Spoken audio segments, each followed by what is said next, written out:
Ar ziņām pasaulē Latvijā Latgalē Radio Alise Plus studijā Juris Saukāns.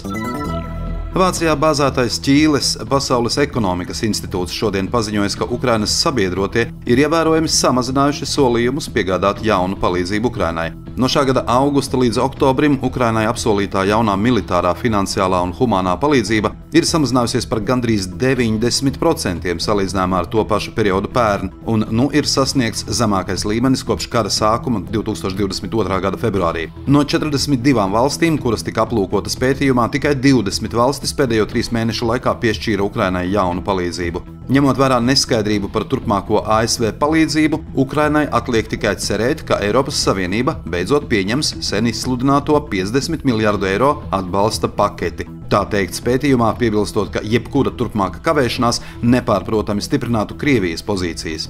Apvienoto Nāciju organizācijas ģenerālsekretāra palīgs Miroslavs Jenča vakar brīdināja, ka humāno situāciju Ukrainā pasliktina aizvien intensīvākie uzbrukumi Ukrainas enerģētikas objektiem. Riski apdraud arī visas 4 Ukrainas atomelektrostacijas.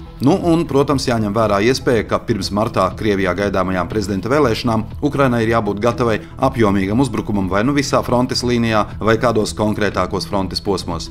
Pentagons un valsts departaments gan vakar paziņoja, ka Amerikas Savienotās valstis nosūtīs Ukrainai militāru palīdzību 175 miljonu ASV dolāru vērtībā.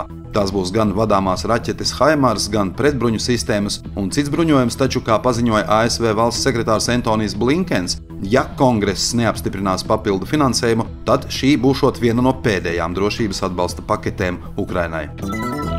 Satversmes tiesa šodien atzinusi par atbilstošām satversmei normas, kas uzliek par pienākumu demontēt padomju režīmu slavinošus objektus Daugavpilī. Prasību tiesā bija iesniegusi Daugavpils dome. 2022. gada oktobra beigās Daugavpilī tika nojaukti bijušajā Slavas skverā esošie pieminekļi padomju karavīriem. Vēl satversmes tiesa šodien par neatbilstošām atzina normas, kuras kā priekšnoteikumu Saeimas deputāta dalībai Saeimas darbā noteica vakcinēšanos pret Covid-19. Lieta bija ierosināta pēc bijušās Saeimas deputātes Jūlijas Stepaņenko sūdzības. Sijā Daugavpils reģionālā slimnīca izsludinājusi konkursu uz vakanto rīkotāju direktora amatu. Galvenie amata pienākumi būs uzņēmuma saimniecisko jautājumu un attīstības projektu vadība, iepirkumu plānošana, sadarbība ar pakalpojumu sniedzējiem, saimnieciskā personāla darba organizēšana un citi pienākumi. Atalgojums no 3800 līdz 4000 eiro pirms nodokļu nomaksas. Pretendentiem dokumenti jāiesniedz līdz 28. decembrim. Jēkabpils reģionālajā slimnīcā šodien un rīt notiek jau 8. labdarības akcija Dzīvo vesels. Tās ietvaros sniegs bezmaksas konsultācijas un veiks nepieciešamās mazinvazīvas ķirurģiskās manipulācijas sociāli mazaizsargātiem iedzīvotājiem, pensionāriem, invalīdiem, politiski represētām personām Jēkabpils novadā un apkārtējos novados. Aizvadītās nedēļas nogalē Daugavpilī tika iedegta pirmā svece pilsētas lielajā adventes vainagā, bet vēlāk vienības laukumā iemirdzējās pilsētas galvenā Ziemassvētku egle. Abu šo pasākumu laikā no vecākiem noklīda vismaz 6 bērni, kuru meklēšanā vecāki aicināja palīgā pašvaldības policistus, un viss beidzās laimīgi. Daugavpils pilsētas pašvaldības policijas darbiniekiem atradēji nodeva arī 2 bankas kartes, kuras cilvēki bija pazaudējuši pasākumu gaitā.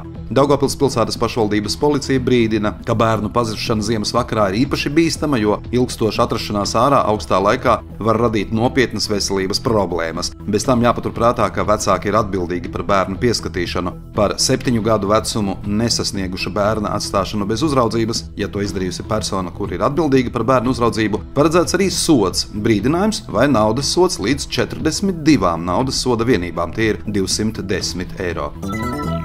Visu Jēkabpils novada pirmsskolas iestāžu izglītojamie vecumā no 1,5 līdz 6 gadiem Ziemassvētku laikā saņems saldumu paku. Novada pašvaldība šim mērķim atvēlējusi 20 120 eiro. Ar ziņām studijā bija Juris Saukāns. Par ziņu raidījumu Ziņas bez robežām pasaulē Latvijā Latgalē saturu atbild Sijā Alise Plus. Projektu finansē Mediju atbalsta fonds no Latvijas valsts budžeta līdzekļiem.